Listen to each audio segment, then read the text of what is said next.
Right ఇక bulletin లో మరో బ్రేకింగ్ న్యూస్ అయితే చూస్తున్నాం. రాజమండ్రి కల్తీపాల ఘటనలో అయితే మరొకరైతే మృతి చెందారు.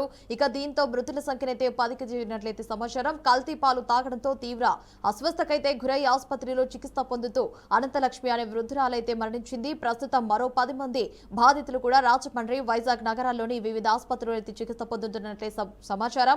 వారిలో విషమంగా ఉన్నట్లు కూడా వైద్యులు అయితే తెలిపినట్టు తెలుస్తోంది. కల్తీపాలు కూడా ముఖ్యంగా ఆ పాలతో చేసిన పదార్థాలు తీసుకున్న వారిలో కూడా అక్యూట్ రెనల్ ఫెయిల్యూర్, అనూరియా కూడా వంటి తీవ్రమైన లక్షణాలు కనిపిస్తున్నట్లు కూడా పేర్కొన్నారు. పాలను ఫ్రీజ్ చేసిన సమయంలో లీక్ అయిన విషపూరిత రసాయనాల వల్ల బాధితుల అవయవాలు ముఖ్యంగా కిడ్నీలు దెబ్బతినడంతో చికిత్సకు కోలుకోవడం అయితే కష్టంగా మారినట్లయితే వైద్యులు వివరించారు. రైట్ ఇక బులెటిన్ లో బ్రేకింగ్ న్యూస్ చూస్తున్నాం. రాజమండ్రిలో అయితే ఒక దారుణం అయితే ఘటన చోటు చేసుకుందని చెప్పాలి. ఆసుపత్రిలో చికిత్స పొందుతూ అనంతలక్ష్మి అనే అమ్మాయి అయితే మృతి చెందినట్టు తెలుస్తుంది. కలకలం రేపుతున్న రాజమండ్రి కల్తీపాల ఘటన అయితే ఇప్పుడు వెలుగులోకి వచ్చిందని చెప్పాలి. ముఖ్యంగా చూసుకుంటే రాజమండ్రి కల్తీపాల ఘటనలో అయితే మరొకరు కూడా మృతి చెందినట్లు కూడా సమాచారం.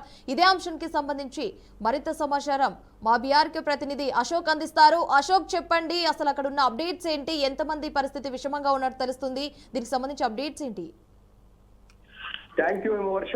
ప్రస్తుతం తూర్పు గోదావరి జిల్లా రాజమహేంద్రవరం నగరంలో వెలుగులోకి వచ్చిన కల్తీపాల ఘటన రాష్ట్ర వ్యాప్తంగా తీవ్ర కలకలం రేపుతుంది. ప్రతి ఇంట్లో ఉపయోగించే పాలు ప్రాణాలను బలితీసుకోవడం ప్రజలను తీవ్ర భయాందోళనకు గురి చేస్తుంది వర్ష. రోజు రోజుకు మృతుల సంఖ్య పెరుగుతుండటంతో ఈ ఘటన మరింత విషాదకరంగా మారుతుంది. ఇప్పటికే పలువురు ప్రాణాలు కోల్పోయి ఈ ఘటనలో తాజాగా మరో మహిళ మృతి చెందడంతో మృతుల సంఖ్య అయితే 10కి చేరింది. ఆసుపత్రిలో చికిత్స పొందుతూ అనంతలక్ష్మి 72 సంవత్సరాల వృద్ధురాలు అయితే మాత్రం ప్రాణాలు కోల్పోవడం జరిగింది.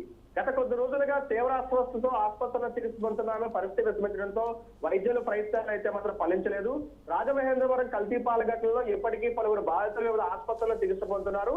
ఇప్పటికే 20 మంది పూర్తిగా దీనిపై ఆసుపత్రి చేరడంతో ఇప్పటికి 10 మంది చేరడంతో ఇంకా 10 మంది అయితే మాత్రం ఆసుపత్రిలో కూడా పూర్తిగా అయితే మాత్రం విషమ పరిస్థితిలో ఉన్నారు. అలాగే ఏదైతే కిమ్స్ ఆసుపత్రిలో సుమారుగా అయితే మాత్రం 4 ఉన్నారు. రెయిన్బో హాస్పిటల్లో చిన్నపిల్లలు 3 ఉన్నారు. ముఖ్యంగా ప్రభుత్వ ఆసుపత్రిలో పలువురు బాధితులకు వైద్యం అందిస్తున్నారు. ప్రస్తుతం దాదాపు 10 మంది బాధితులు వెంటిలేటర్ పై చికిత్స పొందినట్లు వైద్యులు వెల్లడిస్తున్నారు.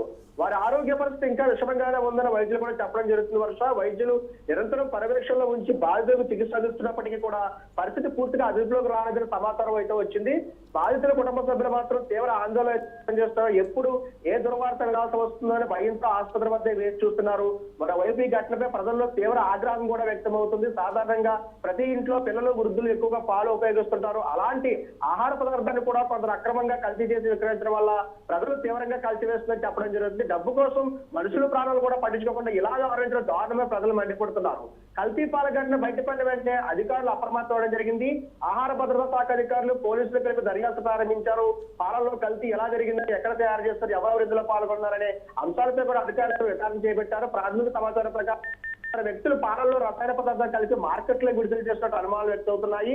పాల సరఫరా చేసే కొన్ని ప్రాంతాల్లో అధికారులు తనిఖీలు కూడా నిర్వహిస్తున్నారు. అనుమానాస్పదంగా ఉన్న పాల నమూనాలు సేకరించి పరీక్షల కోసం అయితే ప్రయోగశాలకు పంపించారు వర్ష. ఇదా ఎలా ఉండదు ఘటనపై రాష్ట్ర ప్రభుత్వం కూడా సీరియస్ గా స్పందించింది. బాధితులకు మెరుగైన వైద్యం అందించాలని అధికారులు ఆదేశాలు జారీ చేసింది. ఇప్పటికే పలు ప్రజాప్రతినిధులు కూడా ఆసుపత్రులకు బాధితులు పరామర్శిస్తున్నారు.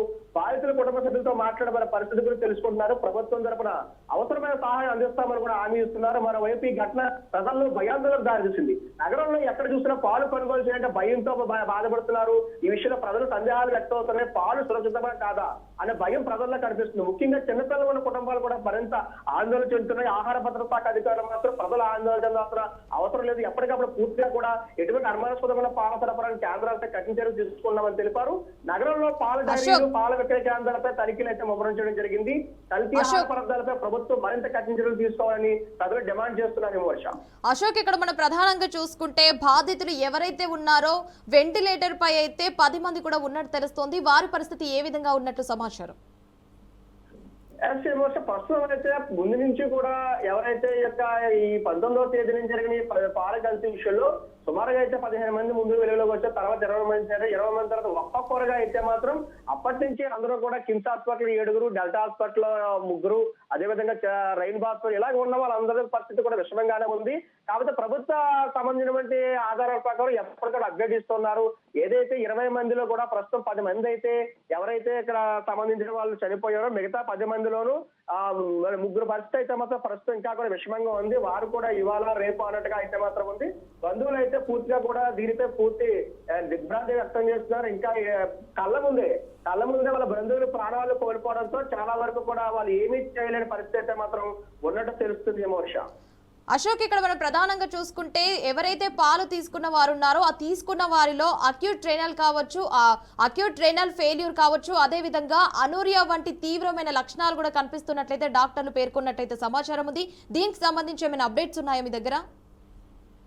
అయితే ప్రస్తుతం ఎవరైతే ఈ కేసులో ఉన్నవారో ఈ కల్తీ పాలు జరిగిన వెంటనే ఇమీడియట్ గా వీళ్ళకి సంబంధించినటువంటి అనూరియా సంబంధించిన కేసు అని చెప్పి ఈ అధికారులు అయితే మాత్రం దీనిపై నిర్ధారించడం జరిగింది. కాకపోతే పూర్తిగా కూడా ఇక్కడ జరుగుతున్నటువంటి ఈ పాలు కల్తీ తాగడం వల్ల కిడ్నీ ఫెయిల్ అవడంతో లివర్ ప్రాబ్లం కూడా రావడంతో వైద్యులు అయితే మాత్రం అనూరియా కేసుగా అయితే పూర్తిగా 20 మంది కూడా ఎవరైతే ఈ యొక్క కల్తీ ఘటనలో బాధితులుగా ఉన్నటువంటి 20 మందిని కూడా పూర్తిగా అనూరియా కేసులుగానే గుర్తించారు. దీన్ని పూర్తిగా విచారణ చేయడంతో ఎవరైతే దీనికి సంబంధించినటువంటి పాలు వ్యాపారస్తులను అదుపులో తీసుకుని రిమాండ్ గణేష్ అనే వ్యక్తి రిమాండ్ చేయడం జరిగింది. దీని వెనక ఇంకా ఎటువంటి ఆధారం కూడా ఇంకా సంబంధించినటువంటి నివేదిక కూడా ఇంకా వైద్యాధికారులు ఇంకా పూర్తి స్థాయిలో అయితే మాత్రం ఇంకా అందించలేదు విమర్శ. అశోక్, ఇప్పుడు మనం ముఖ్యంగా చూసుకుంటే గనక చికిత్సకు కూడా వారి పరిస్థితి అయితే మనకు కష్టంగా మారినట్టు కూడా తెలుస్తుంది. డాక్టర్లు మరి ఏమంటున్నారు? ముఖ్యంగా వారి యొక్క అవయవాలు కావచ్చు, కిడ్నీలు కూడా దెబ్బతిన్నాయంటూ కూడా తెలుస్తోంది కదా, మరి దీనికి సంబంధించి అప్డేట్స్ ఏంటి? అయితే ప్రస్తుతం ముందు నుంచి కూడా ఏదైతే కల్తీపాల ఘటన నుంచి కూడా ప్రైవేట్ హాస్పిటల్ అక్కడక్కడ ఒకసారి తర్వాత ఒకటి వెలుగులో రావడం జరిగింది. దీనికి ఏదైతే ముందు ఎవరైతే మధుకుమార్ అనే వ్యక్తి ఎవరైతే దీని మీద వెలుగులో తీసుకొచ్చాడో వాళ్ళ సంబంధించిన ఒకే కుటుంబంలో వెలుగు రావడంతో ఇది అనుమానాలు రావడంతో పూర్తిగా ఒక్కసారిగా చిన్నగా ఉంటే అనుకోవచ్చు, కానీ ఒకేసారి కిడ్నీ ఫెయిల్యూర్ అని చెప్పేసి తీసుకెళ్లి వెంటనే డాక్టర్లు చెప్పడంతో బంధువులందరూ కూడా ఒక్కసారిగా అయితే ఆందోళనగా వాళ్ళైతే ఆశ్చర్యపోయే పరిస్థితి ఉంది. అయితే సహకరిస్తున్నాయి వైద్యాలు సహకరించినా కూడా వాళ్ళు ఏం చేస్తున్నారంటే యూరిన్ అనేది పడకపోవడం, తర్వాత మళ్ళీ ఏదైతే ప్రభుత్వం ద్వారా ఇంజక్షన్ ఏదైతే ప్రభుత్వం ద్వారా తెప్పించారో ఆ ఇంజక్షన్ చేసిన తర్వాత కూడా వాళ్ళ ఎవరైతే బాధితులు ఉన్నారో వారి పేషెంట్లు ఆ యూరిన్ రావడం జరుగుతుంది. పర్వాలేదు అనుకున్న సమయంలో మళ్ళీ రెండో రోజుకి పూర్తిగా కూడా ఆ సమస్య మరింత ఎక్కువైపోయి మృతి చెందడం జరుగుతుంది. ఇప్పటికే కూడా ఎవరైతే కిడ్నీ ఫెయిల్ అవడంతో అదేవిధంగా కిడ్నీ ఒకటే కాదు ఎవరు కూడా దెబ్బతినడంతో చిన్నపిల్లలు కూడా ఎవరైతే ముగ్గురు చిన్నపిల్లలు ఉన్నారో సంవత్సరం పిల్లలు ఎవరైతే ఉన్నారో వారికి కూడా కిడ్నీ ఫెయిల్ అవ్వడం, లివర్ పాడవడంతో వాళ్ళ తల్లిదండ్రులు అయితే కన్నీరు మూడుతున్నారు. అయితే ఈ యొక్క ప్రస్తుతం ఏదైతే ఈ యొక్క హాస్పిటల్లో ఉన్నటువంటి ఎవరైతే ఈ యొక్క సంబంధించినటువంటి బాధితులు ఉన్నారో వారు సంబంధించిన పేషెంట్లు కూడా విషయం పడుతుంది.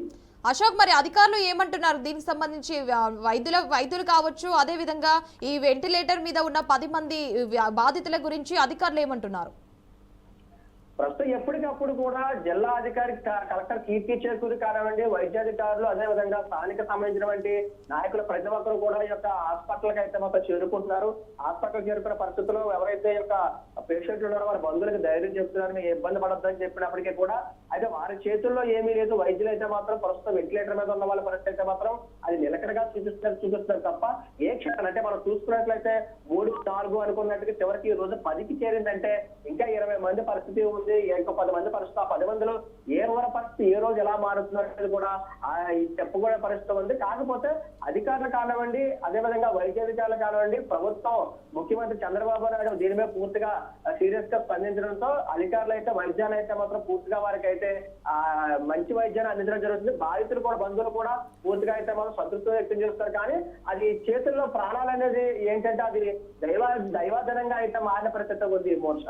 అశోక్, ఇక్కడ మనం ప్రధానంగా చూసుకుంటే ఎవరైతే ఇప్పుడు చెప్తున్నారు కదా అధికారులు కావచ్చు, అదేవిధంగా బాధితులు కావచ్చు, పాలలో రసాయనాలు కలపడం వల్లనే ఇలా జరిగింది అంటున్నారు కదా, మరి ఎవరైతే టెస్ట్ చేసిన అధికారులు ఉంటారో ఆ అధికారులు ఏ రసాయనాలు కలిపారు అని చెప్పడం జరిగింది? మరి అయితే ముందుగానే ఇది చూసుకున్నట్లయితే ఎవరైతే పాల వ్యాపారి 10 సంవత్సరాల పై నుంచి కూడా ఈ 150 ఏదైతే సంబంధించిన లాలా చెరువు, దివాన్ చెరువు, ఈ యొక్క చోడేశ్వర్ నగర్ అనేటువంటి గ్రామాల్లో ప్రత్యేకంగా వేస్తున్నారని చెప్పి వాళ్ళే చెప్పారు. 10 సంవత్సరాలు ఎటువంటి కంప్లైంట్ రాలేదు. కాకపోతే ఈ కోరుకొండ మండలం నర్సాపురం గ్రామం చెందిన గణేష్ అయితే మాత్రం ఇంకా పాలన చేసిన అందులో ఇథిలిన్ మిథైల్ అనే ఒక రసాయనం తెలిసినట్టుగా అయితే మాత్రం నిర్ధారించడం జరిగింది. అది ఏదైతే యొక్క పాల కేంద్రం సమయంలో ఉన్నప్పుడు అది ఇందులో లిక్విడ్ కలిసినట్టుగా అయితే మాత్రం నిర్ధారించారు. అందులో 150 కుటుంబాల్లోనే 4 క్యాన్లు కాకుండా 1 క్యాన్ లోనే కలడంతో ఆ 1 క్యాన్ సంబంధించిన పాలు ఏదైతే ఒక గ్రామాలకు చౌడేశ్వర్ నగర్ అదే విధంగా లాలా చెరువు దివాళి చెరువులకు స్ప్రెడ్ అయిందో దానికి సంబంధించిన 20 మంది అయితే మాత్రం దీనికి పూర్తిగా బాధితులు అయిపోయారు. ఇంకా 150 కుటుంబాల్లో ఉన్న వాళ్ళు అయితే మాత్రం సురక్షితంగా ఉన్నారు, వారికి ఏం కాలేదు. కానీ ఈ 20 మంది సంబంధించిన వాళ్ళు ఈ ఏదైతే మొదటి క్యాన్లో ఈ లిక్విడ్ కలిసిందో దానికి సంబంధించిన వాళ్ళు అయితే మాత్రం ఈ రోజు ఏదైతే హాస్పిటల్లో యూరియా కేసుల్లో అయితే మాత్రం పూర్తిగా బలైన పరిస్థితి ఉంది మోర్ష. Right Ashok, thanks for the updates.